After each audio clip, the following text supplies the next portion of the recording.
Surtout ne dites pas à nos professeurs ou à nos patrons que nous étions à Rennes hier soir, ils nous croient malades. Et oui, pour un certain nombre de supporters bordelais, cela a été un moyen comme un autre d'échapper pendant quelques heures à la grisaille quotidienne et de vivre en direct quelques instants de bonheur avec leur équipe. Ils étaient un peu plus de 1500 hier dans les gradins, bien décidés à porter les Girondins jusqu'au titre de champion de France. Et même si certains, fatigués par le voyage, vivaient ailleurs, cette dernière rencontre, les supporters étaient bien là pour applaudir les Girondins. Un premier but, Bordeaux est virtuellement champion de France et l'on repense à cette saison difficile.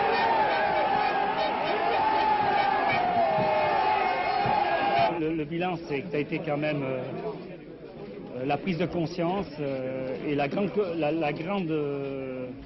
cohérence de cette équipe qui, malgré tous les malheurs que nous avons eus, a su surpasser les moments difficiles, et Dieu sait que nous en avons eu.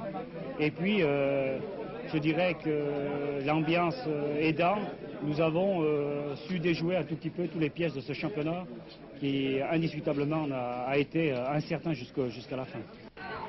Incertain jusqu'à la 81e minute quand Muller marque le deuxième but. À Bordeaux, au même instant, c'est l'explosion de joie parmi les supporters qui n'ont pas fait le déplacement à Rennes.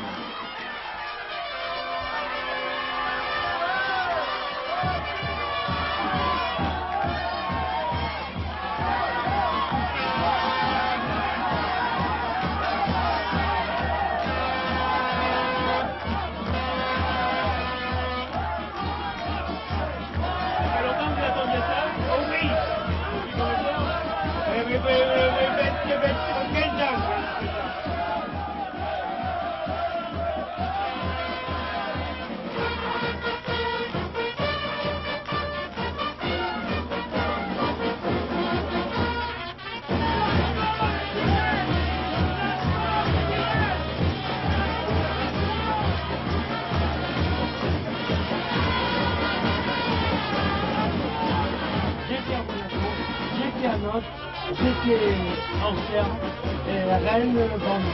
Je comprends bien, vous êtes un inconditionnel de Bordeaux. Moi, exactement. Pareil, moi. Moi, je trouve, Sur la pelouse, tous les matchs, je suis moi.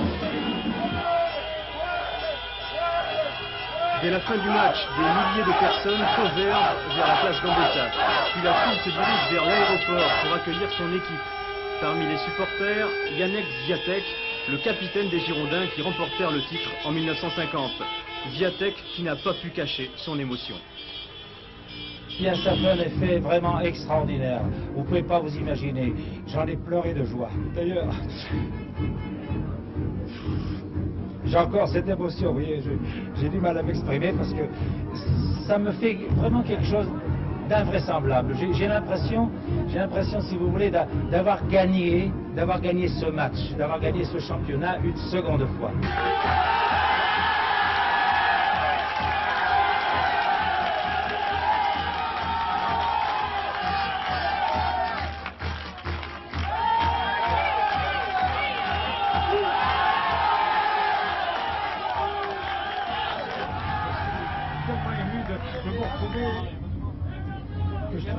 Pour vous féliciter. Quel effet ça fait maintenant de retrouver Bordeaux après cette victoire?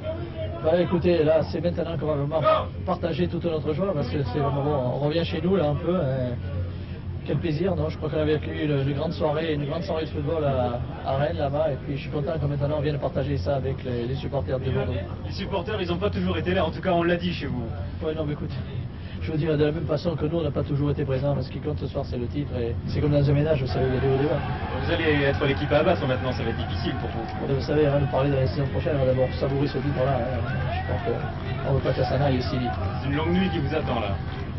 C'est de grandes journées, je crois, surtout.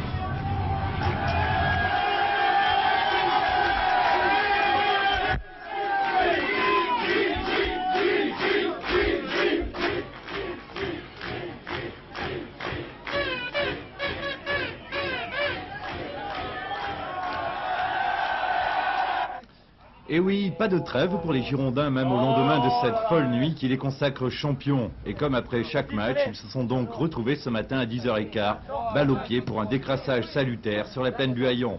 Mais ils n'étaient pas seuls à souffrir des cheveux. Ah